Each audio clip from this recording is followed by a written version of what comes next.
Dubai Dubai এই আরব সভ্যতার মাঝেও রয়েছে এক বেদুইন সভ্যতা। আজকে আমি তোমাদের নিয়ে যাচ্ছি দুবাইয়ের সেই মরুভূমিতে, যেখানে বালির ঢেউ নয়, আছে এক অ্যাডভেঞ্চার এবং অন্যরকম রাজ্য। এটা শুধু একটা মরুভূমির গল্প নয়, এটা সেই মহিলার গল্প যে শত্রুদের মতো শ্বাস নিতে শুরু করেছিল বহু বছর আগে, কিন্তু আজ সে মরুভূমির রাজকন্যা এবং এই অসীম বালির মধ্যে নতুন এক জীবন খুঁজে পেয়েছে এই রাজকন্যা। কে সে? আজ তারই গল্প বলবো। আজ গল্প বলবো সেই মরুভূমির গল্প, যেখানে বেদুইনরা বাস করত এবং সেই বেদুইনদের কালচার আজও রয়ে গেছে দুবাইয়ের মধ্যে। তো আর দেরি না করে চলুন আজকের ভিডিওটা শুরু করা যাক।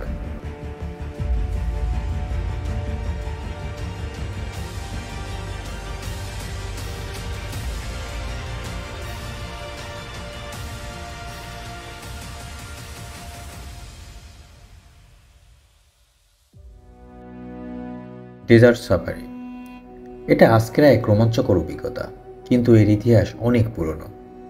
আসলে মরুভূমির মধ্যে যাত্রা শুরু হয়েছিল বেদুইনদের সময়। আরব সংস্কৃতির মধ্যে মরুভূমি ছিল জীবনযাত্রার এক গুরুত্বপূর্ণ অংশ। বেদুইনরা মরুভূমির অতিক্রম করত আসলে পুরনো সব ক্যামেল অথবা আমরা যেটাকে উট বলি, সেই উটের সাহায্যে। আর মরুভূমির বিস্ময়কর সৌন্দর্য তারা নিজের জীবনযাত্রার সঙ্গে একান্ত করেছিল। ধীরে ধীরে ওই সংস্কৃতি বা ওই ঐতিহ্য আধুনিক যুগে প্রবাহিত হয়েছে।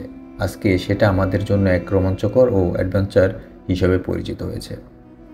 বিগত কয়েক দশকে মরুভূমির সৌন্দর্য এবং ঐতিহ্য উপভোগ করার জন্য আধুনিক সাফারি গাড়ির ব্যবহার করা শুরু হয়েছে। মানুষ এখন আর উটে চলে না, মানুষ এখন গাড়িতে চলে।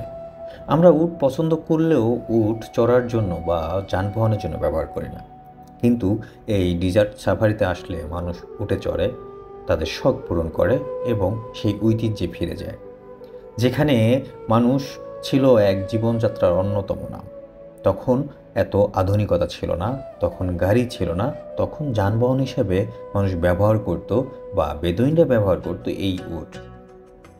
আজ সেই বেদুইনদের সভ্যতা আধুনিকতার ছোঁয়ায় কতটুকু ডেজার্ট সাফারি হয়েছে সেগুলোই দেখব আমরা। মূলত এখানে আপনার আসতে হলে দুবাইতে আসতে হবে, এবং দুবাইতে আসার পরে এখানে অনেক রকমের প্যাকেজ রয়েছে। আপনি সেই প্যাকেজের মাধ্যমে এখানে আপনি আসতে পারবেন। আপনি যদি দুবাইতে অনেক ট্রাভেলস আছে বা এজেন্সি রয়েছে, তাদের মাধ্যমে আপনি এখানকার প্যাকেজ নিয়ে থাকেন, তাহলে আপনার সেই প্যাকেজের দাম এক এক রকম হতে পারে। আর আপনি যদি নিজে যানবাহন বা নিজের গাড়ি করে আসেন, আসার পরে এখানে প্যাকেজ নেন, সেটার প্যাকেজ বা সেটার মূল্য আলাদা হতে পারে। আমরা প্রথম দিকে বলবো যে এই ডেজার্ট সাফারির প্যাকেজ মূল্য বা এখানে আসতে হলে আমাদের কি পরিমাণ টাকা গুনতে হতে পারে।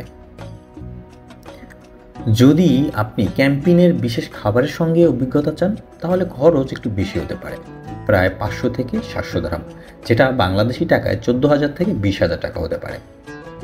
আর যদি আপনি চান যে আপনি শুধু ওইখানে ডেজার্ট সাফারিতে যাবেন, ট্যুরে যাবেন এবং সাধারণভাবে খরচ করবেন, বা ওইখানে আপনার নিজের খরচ থাকবে, প্যাকেজের মধ্যে আপনার কোনো কিছুই থাকবে না, তাহলে সেটার খরচ হয়তো আলাদা হতে পারে। যেমন ধরে নিন, আপনি শুধু ডেজার্ট সাফারিতে যাবেন, সেখানকার যানবাহন বা ট্রান্সপোর্ট আমরা যেটাকে বলি, আপনাকে নির্দিষ্ট একটা জায়গাতে তারা থাকতে বলবে, থাকার পরে সেখান থেকে গাড়ি দিয়ে আপনাকে ডেজার্ট সাফারিতে নিয়ে যাবে। ওইখানে নেওয়ার পরে আপনাকে ওইখানকার যে সৌন্দর্য বা ওইখানকার যেই নৃত্য বা যাই হবে সেটা দেখতে আপনার কোনো রকম টাকা লাগবে না। সেখানে আপনার প্যাকেজ মূল্য 150 থেকে 300 দিরহাম, যেটা বাংলাদেশি টাকায় 5,000 থেকে 8,000 টাকা হতে পারে। আর যদি আপনি চান যে না, ওইখানকার যে খাবার আছে, ঐতিহ্যের যে খাবার আছে এবং ওইখানকার সীসা থেকে শুরু করে আপনি সব কিছু টেস্ট করবেন বা সব কিছু আপনি পান করবেন, সেই ক্ষেত্রে আপনার 1,000 দিরহাম থেকে 5,000, 10,000 দিরহাম হতে পারে। আপনি কি চাচ্ছেন, কেমনটা চাচ্ছেন, তার উপরেই ডিপেন্ড করবে আপনার এখানকার প্যাকেজ মূল্য। তবে হ্যাঁ, আপনি যদি রেগুলার প্রাইসে যান বা আমরা যেইগুলোতে অভ্যস্ত বা নর্মালি মোটামুটি হলেই হবে, তাহলে আপনি গুনতে হবে বাংলাদেশি টাকায় 7 থেকে 10,000 টাকা প্রতিজনের জন্য, যেটা দুবাই টাকায় 300 থেকে 400 দিরহামের আশেপাশে হতে পারে। এটা ছিল ডেজার্ট সাফারিতে যাওয়ার প্যাকেজ অথবা টাকার মূল্য। আর আপনি যদি নিজে থেকে যান নিজের গাড়ি দিয়ে, তাহলে সেই ক্ষেত্রে হয়তো কম হতে পারে। আপনি একটা গাড়ি নেবেন, সেই গাড়িতে যদি আপনার 5 থেকে 7 জন বন্ধু মিলে সেখানে যান বা একটা গ্রুপ করে আপনি সেখানে যান, তারপরে আপনারা সেখানকার প্যাকেজ অথবা সেখানকার সৌন্দর্য উপভোগ করবেন, তাহলে সেক্ষেত্রে কিছু কম হতে পারে। সেটা আপনারা ট্রাই করে দেখতে পারেন। তবে বাংলাদেশ এবং বাংলাদেশের বাইরে থেকে যদি আপনি দুবাইতে ভিজিটে যান, তারপরে যদি আপনি ডিজার্ট সাফারি দেখতে যান, তাহলে অবশ্যই আমি বলবো প্যাকেজে যাবেন। কারণ আপনি অনেক কিছু হয়তো মিস করে যেতে পারেন, যেটা এজেন্সির মাধ্যমে গেলে তারা একটা টোটাল গ্রুপের সাথে নেওয়ার পরে আপনি সেই জিনিসটা হয়তো মিস করবেন না। এটা ছিল ডিজার্ট সাফারিতে যাওয়ার এবং খরচের মূল্য। তাহলে চলুন ডিজার্ট সাফারিতে কী চলে সেটা নিয়ে এখন একটু কথা বলি। আপনি ভাবুন, আপনি মরুভূমির মাঝখানে দাঁড়িয়ে আছেন। যত দূর চোখ যায় ধুধু বালুকণা, মরুভূমি আর মরুভূমি, আপনি কিছুই দেখতে পাচ্ছেন না এই বালু ছাড়া। এটা এক ধরনের জায়গা, এক অন্য অনুভূতি, অন্য অভিজ্ঞতা। আপনি বালুর মাঝখানে এক বিচিত্র নীরবতা, যেখানে শান্তি আর বিলাসিতা একাকার। সূর্য তখন ধীরে ধীরে ডুবে যায়, বালির উপর তার রক্তিম আভা পড়ে, মনে হয় পৃথিবী যেন থমকে গেছে। এখানে সূর্য কখনো তীব্র, কখনো কোমল, এবং প্রতিটি বালি দানা যেন নিজের কাহিনী বলে, বেদুইনদের কাহিনী। এখানে আসলে যেন নিজেকে খুঁজে পাওয়া যায়। কিছু সময়ের জন্য আপনি ভাবেন এই পৃথিবীতে যেন আপনি একা এসেছেন, আর কেউ নেই। মরুভূমির সৌন্দর্য শুধু সীমাবদ্ধ নয়, বরং এখানে ক্যাম্পিংয়ের অভিজ্ঞতাও রয়েছে আলাদা। ঐতিহ্যবাহী আরবির তাঁবু, শিবিরের পরিবেশ, আরবি খাবার, সীসা, এক অন্যরকম অভিজ্ঞতা, অন্যরকম একটা স্মরণীয় কাহিনী হয়ে থাকবে। এরপর যখন সূর্য অস্তে যাবে, আস্তে আস্তে রাত ঘনিয়ে আসবে, অন্ধকার ঘিরে ধরবে আপনাকে চারিপাশ থেকে। আপনি দেখবেন রাতে যেন এক রাজকন্যারা এসেছে, সুন্দরী সুন্দরী রমণী আপনার সামনে নৃত্য করছে আপনার মনোরঞ্জন করার জন্য, যেটাকে আমরা বেলি ডান্স হিসেবে চিনি বা বেলি নাচ হিসেবে জানি। এখানে আসার পর আপনার অনেকটাই মনে হবে আপনি আরবি কোনো কালচার বা আরবি সভ্যতার মধ্যে ডুবে গেছে। আপনার কাছে কখনো মনে হবে না যে আমি ক্ষণিক সময়ের জন্য অন্য কোনো দেশ বা দুবাইতে আছি বা আরব কোনো দেশে আছি। আপনার বরাবরই মনে হবে আমি নিজেকে এক সাহিংসা ভাব চলে আসবে আপনার ভিতরে।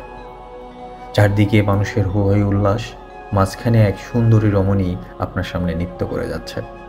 আপনি যদি এরকম দৃশ্য মিস করতে না চান, তাহলে আপনি অবশ্যই দুবাই গেলে ডিজার্ট সাফারিতে যাবেন। আপনি এখানে গেলে নিজেকে নতুন করে খুঁজে পাবেন।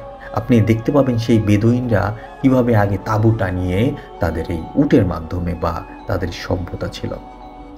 আমরা যদি কয়েকশো বছর আগে পিছনে যাই, তাহলে আমরা জানতে পারি যে বেদুইনরাই প্রথমত এভাবে তাদের এই নৃত্য বা মনোরঞ্জন করার জন্য নারীদের দিয়ে নাচাতেন। তখন তারা শরাব পান করতেন, আর এই মরুভূমির মাঝখানে কয়েকজন মিলে বা কয়েক গ্রুপ মিলে এই আয়োজন করতেন, যেটাকে এখন আমরা অনেকটাই ডিজার্ট সাফারি হিসেবে বা বেলি ডান্স হিসেবে আখ্যায়িত করেছি। তো আমরা এখন কিছু নাচ দেখব। এই বেলি ডান্সগুলো বা ডিজার্ট সাফারিতে আসলে আপনি কি ধরনের নাচ আপনি এখানে দেখতে পারবেন।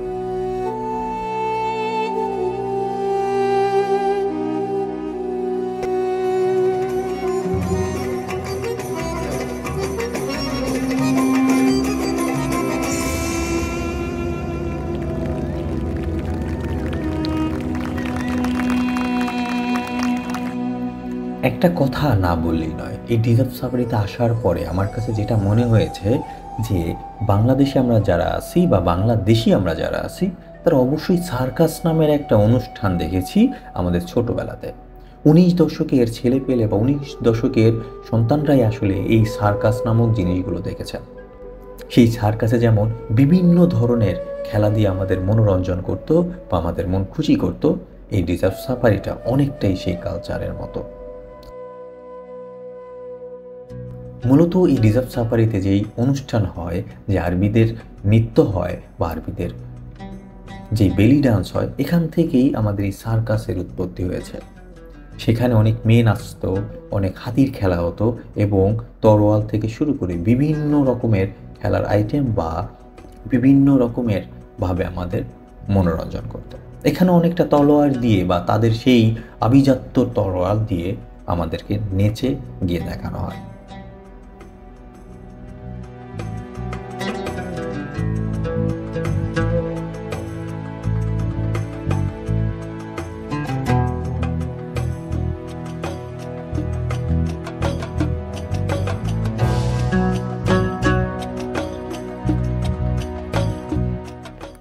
এই ছিল ডিজার্ভ সাফারি নিয়ে ভিডিও।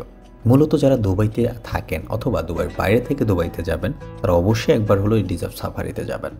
এখানে যাওয়ার পর আপনি অন্যরকম এক অভিজ্ঞতার সম্মুখীন হবেন। এখানে আপনি দেখবেন গাড়ির রেস, ক্যামেল বা উটের উপরে ওঠা বা উটে চড়া, রাত হলে সীসা, মেয়েদের নৃত্য এবং তাঁবুটা নিয়ে রাত উদযাপন করা। আপনি এখানে চাইলে আলাদা করে আপনার সঙ্গী নিয়ে অথবা আপনার স্ত্রী, ওয়াইফ যাকেই নিয়ে যাবেন তাকে নিয়ে আপনি আলাদা করে তাঁবুটা নিয়ে সেখানে থাকতে পারবেন। মরুভূমির মাঝখানে তাঁবুটা নিয়ে রাতের বেলায় রাত কাটানো যে ব্যাপারটা, এটা এক রোমাঞ্চকর ব্যাপার। অবশ্যই যদি আপনার এরকম রোমাঞ্চকর একটা ব্যাপার উপভোগ করতে চান, তাহলে অবশ্যই আপনার এই মরুভূমিতে যেতে হবে, যেখানে আপনি সিকিউর এবং জীবনটা উপভোগ করতে পারবেন। কেননা আমরা অনেক সময় চাই যে তাঁবুটা নিয়ে পাহাড় অথবা কোনো মরুভূমিতে থাকবো, যেখানে আমাদের কোনো সমস্যা হবে না, কিন্তু আমরা পারি না আমাদের সিকিউরিটির ব্যাপারে। কেননা অনেক সময় অনেক জায়গাতে হয় রাতের বেলা গার্লফ্রেন্ড অথবা স্ত্রীকে নিয়ে থাকার পরে অনেক রকম ঘটনা ঘটে থাকে, চোর ডাকাত থেকে শুরু করে খুন পর্যন্ত হয়। তো সেই ক্ষেত্রে আমরা অনেক সময় এই জিনিসটা করতে গিয়েও ভয় পাই। এখানে সেই ভয়টা অবশ্যই নেই। আপনার লাইফ সিকিউর এবং এখানে কোনো রকম সমস্যা ছাড়াই আপনি রাত্রি যাপন করতে পারবেন, তাও তাঁবুটা নিয়ে। এবং আপনার সেখানে আরবি খাবার থেকে শুরু করে যে কোনো জিনিস আপনি এখানে পাবেন, শুধু টাকার হলেই আপনি পাবেন। আপনি যদি এখানে আরবি খাবার থেকে শুরু করে অ্যালকোহল থেকে শুরু করে সীসা সব কিছু চান, সেই ক্ষেত্রে আপনি পার নাইট বা পার পার্সন আপনাকে 15 থেকে 20,000 বা 30,000 টাকা করে ধরতে হবে। আপনি কিভাবে রাত্রি যাপন করবেন তার উপর ডিপেন্ড করবে আপনার টাকা। তবে অ্যাভারেজ খরচ 10 থেকে 12,000 টাকা পার পার্সনে আপনি একটা রাত এখানে থাকতে পারবেন।